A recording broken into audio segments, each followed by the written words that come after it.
अमर कथा पार्वती जी को, अमर कथा केवल जगत जननी जगदम्बा अम्बा पार्वती को सुनाई दी। हाँ, कथा एक स्त्री के जीवन में जब आती है तो वो कथा को जनमानस को परोस देती, परोस।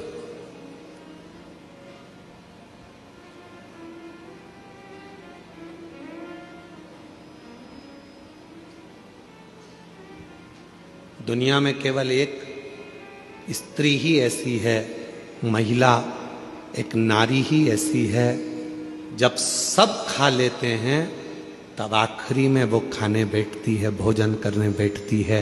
जो मिल गया उसमें भी उसकी तृप्ति होती है, नहीं मिला उसमें भी उसकी तृप्ति होती है। दूसरे को खाता हुआ, प्रेम से भोजन करता हुआ देखकर वो संतुष्ट हो जाती है, वो संतुष्ट हो जाती है। एक नारी, एक स्त्री।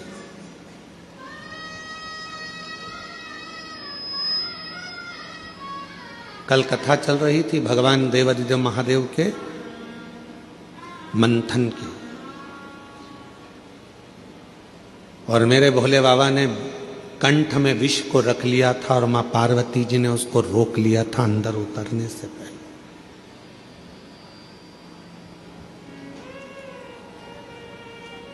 उतरने से पहले रोक लिया था। दुनिया के आधे से ज्यादा क्राइम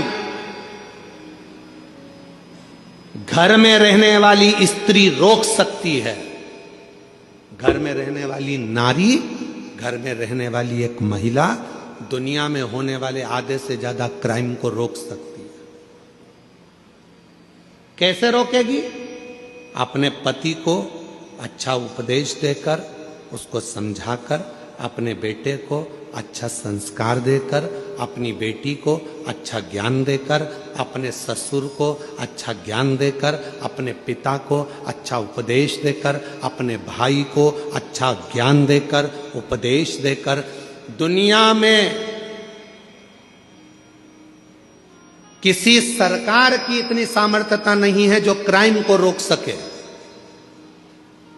क्राइम को केवल एक रोक सकती है, वो घर की केवल नारी होती है जो अच्छे संस्कारों से इन क्राइम को रोक सके। एक कथा बचपन में पढ़ने को मिली थी, शायद हमें उम्मीद है कि आपने छत्तीसगढ़ वासियों ने भी इस कथा को जरूर पढ़ा होगा। हमने पढ़ा है अपने बचपन में, तो तुमने भी पढ़ा होगा। कथा सुनने को मिली थी, पढ़ने को मिली थी। एक छोटा सा बच्चा स्कूल में जाता है पढ़ने के लिए, उसको एक पेंसिल मिल जाती है। वो अपनी मम्मी को आकर बताता है, माँ मुझे ये पेन मिला है। माँ ने कुछ नहीं कहा। बच्चा दूसरे दिन स्कूल गया, कंपास चुरा कर ले आया। पेन का जो बॉक्स होता है बच्चा वो चुरा कर लेकर आ गया। माँ से कहा, माँ मैं आज बॉक्स लेकर आया हूँ। माँ ने कुछ नहीं कहा। थोड़े दिन बाद बच्चा एक किताब चुरा कर ले आया, माँ ने कुछ नहीं कहा। फिर बच्चा कॉपी चुरा कर लाया, माँ ने कुछ नहीं कहा। वो बच्चा धीरे धीरे धीरे धीरे धीरे धीरे एक नामी चोर बन गया। चोर बनकर एक दिन पकड़ा गया, थाने में बंद हुआ। पुलिस वालों ने उसको खूब मारा, अंदर बंद कर दिया। और बंद करने के बाद आखिरी में जज के सामने उसको खड़ा करा गया और उसको मृत्यु दंड की सजा मिल गई। मृत्यु दंड की जब सजा मिली तो उससे पूछा गया, तेरी अंतिम इच्छा क्या है? उसने कहा, मैं अपनी माँ के कानों में कुछ कहना चाहता हूँ, बस अंतिम इच्छा मेरी ये है।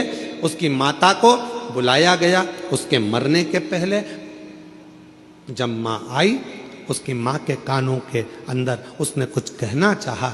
जाओ, तुम्हारा बेटा तुम्हारे कानों में कुछ कहना चाहता है।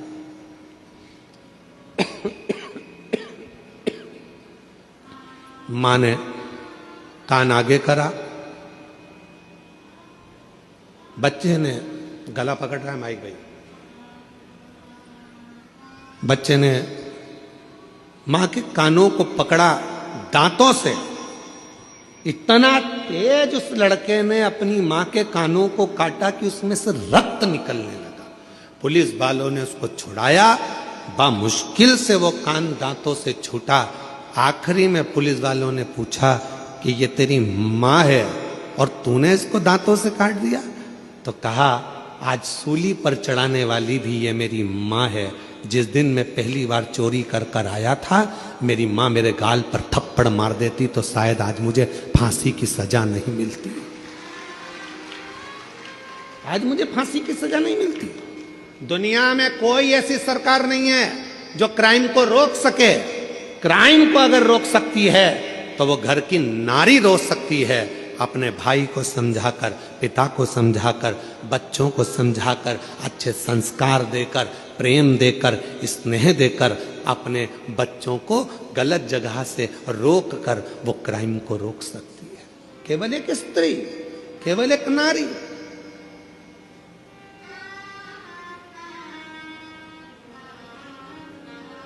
उसको रोकना कठिन है, परंतु मां रोक सकती है, स्त्री रोक सकती है, नारी रोक सकती है।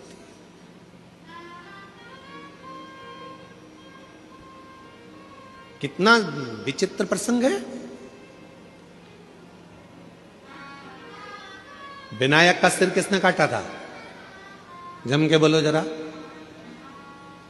गणेश जी का सिर किसने काटा था? शंकर भगवान। किसका सिर लगाया फिर बाद में? हाथी का। जब हाथी का सिर लग गया गणेश जी को, उनके बहुत सारे बेस्ट फ्रेंड हुए, उनके बहुत सारे दोस्त हुए। उन्होंने उनको भरना प्रारंभ करा। तेरा पिताजी है, तेरा सिर काट कर तेरे को हाथी का सिर लगा दिया। इंसान का लगा देते, मनुष्य का लगा देते, कैसा तेरा स्वरूप बना दिया। लोगों ने भड़काया। गणेश जी गुस्से में लाल होकर अपनी माता के पास गए। मां, मेरे पिताजी ने मेरा सिर काट दिया, मेरे पिताजी ने मेरे साथ ऐसा किया, हाथी का मुख लगा दिया। कितना विद्रोह भरा था गणेश जी के अंदर कि तेरे पिताजी ने तेरा सिर काटा, हाथी का सिर लगा दिया। फिर मां ने समझाया, बेटा तेरे पिताजी साधारण नहीं है, उनने बहुत सोचा होगा। उनको मालूम है कि दुनिया में सब कुछ हो सकता है पर कोई लंबोदर नहीं हो सकता है, इसलिए तुझे लंबोदर बना दिया। मां ने समझाया। फिर दूसरी बार बारी आई। कार्तिकेय को बैठने के लिए मोर मिल गया, शिव जी को बैठने के लिए नंदी मिल गए, मां जगत जननी को बैठने के लिए शेर मिल गया। सारे देवी देवता अच्छे अच्छे वाहन पर बैठ गए। आखिरी में गणेश जी को छोटा सा चूहा दे दिया। फिर दोस्तों ने भर दिया। मां, पिताजी को तो देखो, मेरे लिए चूहा दिया। दिख रहा था मेरा इतना बड़ा शरीर है, बैठने के लिए कोई अच्छा वाहन देना था, इतना छोटा सा चूहा दे दिया। मां ने समझाया बेटे को। बेटे के अंदर विद्रोह उत्पन्न हो रहा था। मां ने कहा, बेटा तेरे पिताजी समझदार हैं, उन्होंने चूहा इसलिए दिया।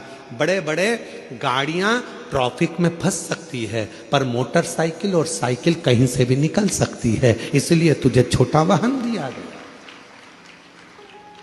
छोटा वाहन दिया गया। गणेश जी खुश हो गए। मां ने समझा दिया, नहीं तो विद्रोह तो कब का चालू हो जाता। फिर आया बारी।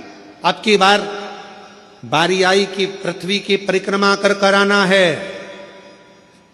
मां, सब ने कहा तेरे पिताजी को मालूम था कि तेरे पास चलने के लिए कुछ नहीं था, छोटा सा चूहा कितने दिन में पृथ्वी की परिक्रमा करेगा। पिताजी को मालूम था कार्तिकेय जीतेगा, उसको प्रथम गिनती में ला दूंगा। पर गणेश जी, तेरे पिताजी ने तेरे साथ चाल चल। गणेश जी को विद्रोह आया। मां के पास गया। मां देखो, पिताजी ने ये कोई बात बोलना चाहिए कि पृथ्वी की परिक्रमा जो करेगा पहले वो प्रथम गिनती में आएगा। अब तो मेरे पास तो इतना छोटा सा चूहा धीरे धीरे चलेगा, कब तक पृथ्वी की परिक्रमा करेगा। मां ने समझाया, बेटा तेरे पिताजी हैं, वो जानते हैं कि तू इतने बड़े चूहे पर बैठकर पूरी पृथ्वी की परिक्रमा नहीं कर सकता, इसलिए तेरे पिताजी ने मेरे कानों में कह दिया था कि एक काम कर, गणेश जी को बोल देना पूरी पृथ्वी की परिक्रमा ना करे तो माता पिता की परिक्रमा कर लेना, फल प्राप्त हो जाए। जब जब व्यक्ति के दिल में विद्रोह उत्पन्न होता है, जब जब व्यक्ति गलत सोचता है, गलत विचार लाता है, अगर घर की स्त्री, घर की नारी, घर की महिला, घर की माँ, घर की बेटी, घर की बहन, घर की भाभी, घर की बुआ, घर की चाची, घर की काकी, घर की मामी, घर की स्त्री जब उसको समझाती है तो कोई पुरुष कोई गलत काम करने के लिए जा नहीं सकता। विद्रोह कब उत्पन्न होता है? जब घर की नारी उसको भर दे। देख लो तुम्हारे भाई को, देख लो तुम्हारे मामा को देख लो, जब अंदर इतनी ईर्ष्या भर दी जाती है कि पुरुष फिर क्राइम करने को आगे बढ़ जाता है और तलवार लेकर चक्कू लेकर दौड़ पड़ता है। 10 मिनट का क्रोध, उस व्यक्ति ने चक्कू मारा, 10 मिनट का क्रोध आया और मालूम पड़ा वो 10 मिनट का क्रोध उसकी 10 साल की जिंदगी को बर्बाद कर दिया। 10 साल की जिंदगी। किसी की सामर्थ्यता नहीं जो क्राइम को रोक दे। क्राइम को केवल एक घर की मां, घर की स्त्री, घर की नारी रोक सकती। अच्छे संस्कारों से, अच्छे विचारों से, अच्छी सोच से।